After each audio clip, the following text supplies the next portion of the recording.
নমস্কার বন্ধুরা, রকমারি আহারে আপনাদের সবাইকে স্বাগত। টমেটো কেচাপ বা টমেটো সস আমরা যে কোনো খাবারের সাথেই খেয়ে অভ্যস্ত। এছাড়া অনেক রকম রান্নাতেও ব্যবহার করে থাকি। বাজার থেকে আর টমেটো সস না কিনে বাড়িতেই কত সহজে বানানো যায় সেটাই আপনাদের সাথে আজকে শেয়ার করব। তাহলে চলুন রেসিপিটি শুরু করা যাক।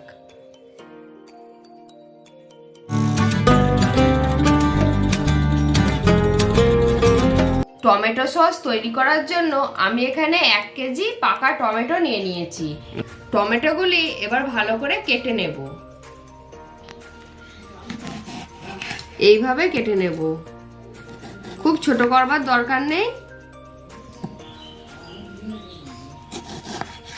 সমস্ত টমেটোগুলি এইভাবে আমি কেটে নিয়েছি। এবার একটি কড়াইয়ের মধ্যে এই টমেটোর টুকরোগুলো নিয়ে নেব।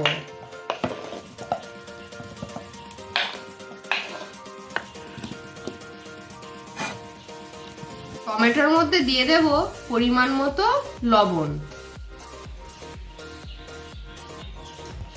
এখানে দিয়ে দেব 2 চামচ Kashmiri red chilli powder. Kashmiri red chilli পাউডারটা শুধুমাত্র কালারের জন্য ব্যবহার করা হচ্ছে। এই সসের মধ্যে কিছু মশলা ব্যবহার করব, তার জন্য নিয়ে নিয়েছি পেঁয়াজ কুচি।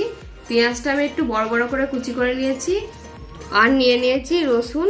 রসুন আমি এখানে থেতো করে নিয়েছি। আদাও থেতো করে নিয়েছি। 2টো তেজপাতা আর গোটা লবঙ্গ আর দারচিনি। মশলাগুলি একটি সুতির কাপড়ের মধ্যে আমি এইভাবে নিয়ে নেব, একটি পুঁটলি করে নেব, এতে সুবিধা হবে।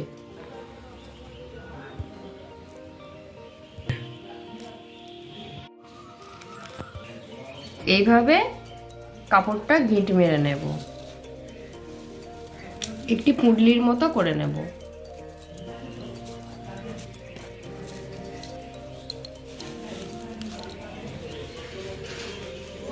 নিয়ে নিয়েছি 4টে শুকনো লঙ্কা। শুকনো লঙ্কা আমি হাতে করে এইভাবে ছিঁড়ে নিয়েছি।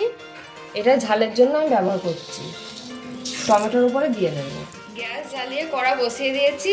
এবার ভালো করে নেড়ে চেড়ে মিশিয়ে নেব। আর এই সময় গ্যাসের ফ্লেমটা লো টু মিডিয়ামে রাখতে হবে। ভালো করে মেশানো হয়ে গেলে পুঁটলির মধ্যে যে মশলাগুলো রেখে বেঁধে নিয়েছিলাম পুঁটলিটা দিয়ে দেব। এবার ঢাকা দিয়ে দেব। এখানে কোনো জলের ব্যবহার করব না। 5 পর ফিরে এলাম, আপনাদের একটু দেখিয়ে দিচ্ছি। দেখুন আমি কোনো জলের ব্যবহার করিনি, তাও টমেটো থেকে কতটা পরিমাণে জল বেরিয়েছে। আরো 5-7 মিনিট ঢাকা দিয়ে এইভাবেই রান্না করে নেব। আরো 5-7 মিনিট পর ফিরে এলাম। খুব ভালো করে নেড়ে চেড়ে মিশিয়ে নেব। আপনারা দেখেই বুঝতে পারছেন টমেটোটা খুব ভালোভাবে সিদ্ধ হয়ে গেছে। এবার আমি গ্যাসটা অফ করে দেব আর টমেটোটা পুরোপুরি ঠান্ডা করে নেব। ঠান্ডা করে নিয়ে ফিরে আসছি। টমেটো খুব ভালোভাবে ঠান্ডা হয়ে গেছে। টমেটোর মধ্যে যে পুঁটলিটা ছিল সেটা থেকে যে এক্সট্রা জলটা আছে এইভাবে বার করে নেব। এবার একটি মিক্সিং জারের মধ্যে এই টমেটোটা নিয়ে নেব, নিয়ে খুব ভালোভাবে পেস্ট করে নেব।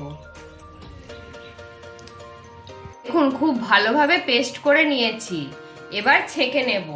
জন্য একটি কড়াইয়ের ওপরে এরকম একটা ছাঁকনি রেখে দিয়েছি। তারপর এই টমেটোটা এভাবে দিয়ে নেব। ঠিক এইভাবে একটি চামচের সাহায্যে এইভাবে ছেঁকে নেব।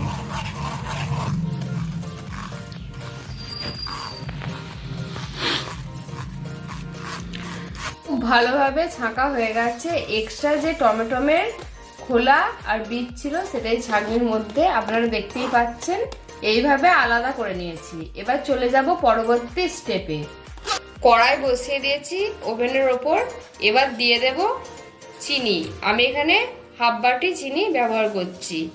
গ্রামের মাপ হিসেবে 150 গ্রাম চিনি আমি নিয়েছি। খুব ভালো করে নেড়ে চেড়ে মিশিয়ে নেব টমেটোর সাথে চিনিটা। এই সময় গ্যাসের ফ্লেমটা লো টু মিডিয়ামে রাখতে হবে।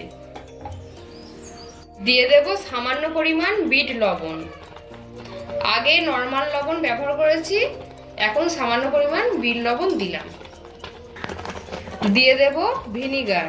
আমি একটা এরকম বাটির 1 বাটি ভিনিগারের ব্যবহার করছি। এখানে অতি অবশ্যই ভিনিগারের ব্যবহারই করতে হবে, লেবুর রস ব্যবহার করলে একেবারেই চলবে না। খুব ভালো করে মিশিয়ে নেব। 5-7 মিনিট মিডিয়াম ফ্লেমে এইভাবে জাল দিয়ে নিতে হবে। 5-6 মিনিট নাড়বার পর আপনাদের আমি একটু দেখিয়ে দিচ্ছি সসটা কোন পর্যায়ে আছে। একটি চামচের সাহায্যে এইভাবে তুলে নেব, নিয়ে এরকম একটি প্লেটের উপর এভাবে রাখবো। প্লেটের উপর রাখবার পর প্লেটটা এইভাবে আমি কাত করব, দেখে নেব যে সসটা কেমনভাবে পড়ছে। দেখুন সসটা এখনো ঠিকমতো হয়নি, এখনো কিছুক্ষণ এইভাবে আমি নেড়ে নেব মিডিয়াম ফ্লেমে। আরও 3-4 মিনিট নাড়বার পর আপনাদের আবারও একবার দেখিয়ে দিচ্ছি। এইভাবে চামচে তুলে এইভাবে প্লেটের উপর রাখবো আর প্লেটটা এরকম কাত করব। দেখুন সসটা অনেকটাই ঘন হয়ে এসেছে। সসটা আমাদের পুরোপুরি রেডি। পুরোপুরি ঠান্ডা করে নেব সসটা, তারপর আপনাদের দেখাচ্ছি। আমি একটি এরকম কাঁচের বোতল নিয়ে নিয়েছি, এই বোতলটাই ঢেলে নেব। বোতলটা অবশ্যই শুকনো হতে হবে। ভিতরে যদি জল থেকে থাকে তাহলে সসটা ঢাললে সস একেবারেই ভালো থাকবে না। আর এই সসটা এমনি 1 থেকে 2 মাস রেখে খেতে পারবেন। একটি ফানেলের সাহায্যে এইভাবে সসটি আমি ঢেলে নেব, তাতে সুবিধা হবে।